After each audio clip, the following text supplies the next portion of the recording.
So hi guys, IIT Chicago నుంచి మన decision అయితే వచ్చింది. అసలు నా డెసిషన్ ఏమైంది, నేను అప్లై చేసిన కోర్స్ ఏంటి, ఎప్పుడు అప్లై చేశాను, నాకు డెసిషన్ ఎప్పుడు వచ్చింది, అసలు అడ్మిట్ వచ్చిందా రిజెక్ట్ వచ్చిందా, టోటల్గా అప్లికేషన్కి ఎంత ఖర్చు అయింది.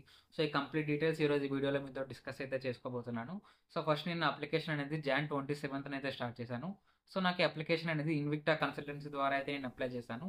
సో మా యూనివర్సిటీతో కొంచెం కొలాబరేషన్ వల్ల నాకు అప్లికేషన్ అనేది ఫ్రీ ఆఫ్ కాస్ట్ అయితే అయిపోయింది. సో నా అప్లికేషన్ స్టార్ట్ చేశాక నా డాక్యుమెంట్స్ అన్నీ నేను కన్సల్టెన్సీ వాళ్ళకైతే పంపించాను. సో వాళ్ళన్నీ ఫిల్ చేసి నా అప్లికేషన్ అయితే సబ్మిట్ చేశారు. సో ఇలా సబ్మిట్ చేశాక ఫిబ్రవరి 18th నా అప్లికేషన్ సబ్మిట్ అయినట్టు నాకు మెయిల్ అయితే వచ్చింది. సో నా ఐఎల్స్ స్కోర్ కొంచెం తక్కువ ఉండడం వల్ల నాకు ఇక్కడ మాస్టర్స్ ఇన్ ఇన్ఫర్మేషన్ టెక్నాలజీకి అది ఆటో అప్లికేషన్ అయితే అయ్యింది. సో అప్లికేషన్ సబ్మిట్ అయిన కొన్ని డేస్కి, అంటే ఫిబ్రవరి 23rd నా అప్లికేషన్ ఇన్కంప్లీట్గా ఉందని చెప్పి నాకు ఇంకొక మెయిల్ అయితే వచ్చింది. సో మెయిల్ ఓపెన్ చేసి చూస్తే సో కన్సల్టెన్సీ వాళ్ళు నా ఐఎల్స్ స్కోర్ రిపోర్ట్ చేయడం అయితే మర్చిపోయారు. సో నేను ఇంకప్పుడు ఐడిపికి వెళ్ళి నా ఐఎల్ స్కోర్ అయితే రిపోర్ట్ చేశాను. సో ఇది రిపోర్ట్ చేసిన కొన్ని డేస్కి, అంటే ఫిబ్రవరి 27th నా డెసిషన్ అనేది త్వరలో రాబోతుందని చెప్పి ఇంకొక మెయిల్ అయితే వచ్చింది ఐఐటి చికాగో నుంచి.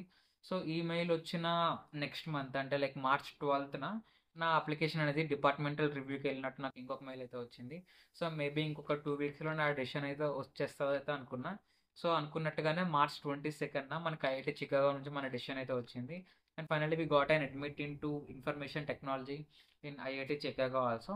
డెసిషన్ వచ్చిన 2 daysకి మనకి స్కాలర్షిప్ అవార్డ్ చేస్తూ ఐఐటి చికాగో నుంచి ఇంకొక మెయిల్ అయితే వచ్చింది. సో ఆ మెయిల్ ఓపెన్ చేశాక మనకి మన పోర్టల్ లింక్ అయితే ఉంది. సో పోర్టల్లోకి వెళ్ళి చెక్ చేసుకున్నాక మనకి 2 సెమిస్టర్స్కి కలిపి $7,000 స్కాలర్షిప్ అయితే ఇచ్చారు. సో ఇన్ కేస్ మనం మన సిజిపిఏ మెయింటైన్ చేస్తే మనకి నెక్స్ట్ సెమిస్టర్స్ కూడా మన స్కాలర్షిప్ అయితే కంటిన్యూ అయితే అవుతుంది. సో ఓవరాల్గా ఐఐటి చికాగో యొక్క డిసిషన్ గురించి అయితే ఇది అంతే. మరి బాయ్.